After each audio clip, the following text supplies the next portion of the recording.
Hello everybody, YouTuber2 here. Today I am going to do a review on the Shengshou 8x8. So as some of you may know, I got this cube for my birthday a week ago. I know that this cube was purchased from E3 Cube Store. And this is the box. So yeah. One thing you may notice different about this cube is it has had its stickers replaced.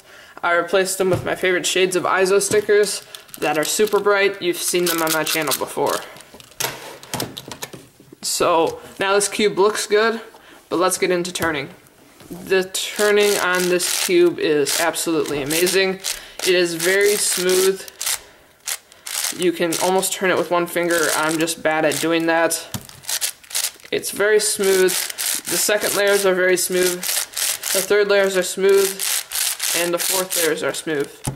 You may notice that it sounds a little crunchy once you get to the third and fourth layers, but it's actually smooth. I think it's just the noise of all the pieces moving around internally. But it turns very good. I think it is comparable to the 7x7 and the 9x9. The turning on the 7x7 is like ultra smooth. The 9x9 is kind of a crunchy smooth. And this one is kind of more like the 9x9 where it's a crunchy smooth, but it sounds crunchy, but it's still very, very smooth. So a quick size comparison. Here is a Shengshou 7x7. I'd say it's about half a layer bigger, and compared to a 9x9, as you may have seen on some other channels, we can see that the layers are the exact same size. They just added one inner layer. So, yeah.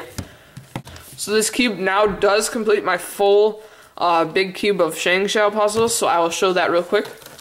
Here's my 4x4, my 5x5, 6x6, 7x7, obviously the 8x8, and the 9x9.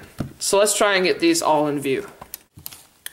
So here is my complete Shengshou big cube collection. They all are great, and they're all my mains for their respective events.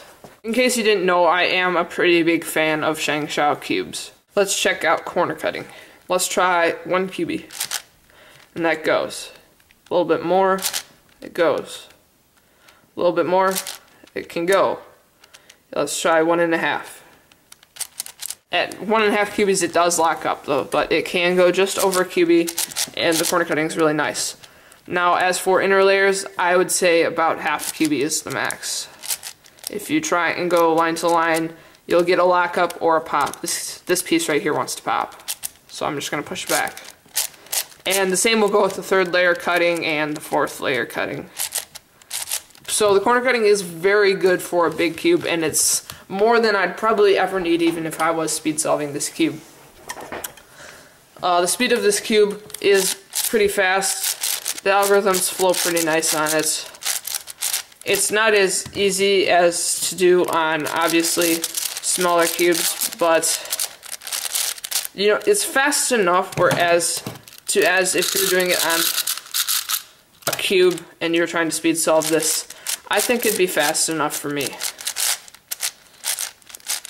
I have done one time solve with it, and I solved it in 12 minutes, which is pretty good considering I can solve a 7x7 in about 7 minutes and a 9x9 in 15. So it is really fun to solve, obviously. The mech is like the Shengshou, normal Shengshou cubes. If you've ever seen the inner mech of a 6x6, that is what it's going to look like. I do not want to take this apart because I'm afraid I'm not going to be able to assemble it again. Pops and lockups. This cube every once in a while does get that typical Shengshou lockup where if you like take up this layer and then try and move it, it will sometimes take this piece right here with it.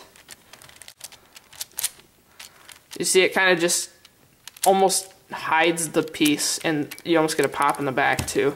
See how easy that just came out? It does get those typical lockups, but it doesn't happen much, and when it does pop because of those lockups, they're very easy to put back in, so it's really not a problem with this cube.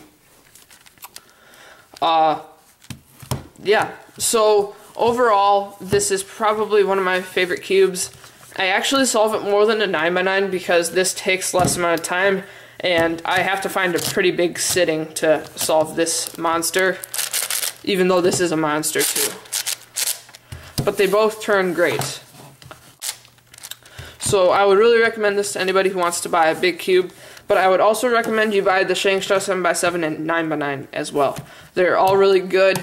It just depends on which one you would like. Yeah. So that's pretty much it for this review. I am going to end it by scrambling it for you while I give my typical ending. So thanks for watching this video. If you did enjoy it, you can go ahead and hit like. If you have any questions or comments about the cube video or this channel in general, go ahead and leave them in the comments. And if you really like my videos, you can go ahead and subscribe below to be notified of future videos. This is the second upload of the day. I will not upload any more videos, I promise. Sorry for spamming your inbox, but yeah. So this is what it looks like scrambled real quick. It looks really nice, and it's really fun to solve. Bye.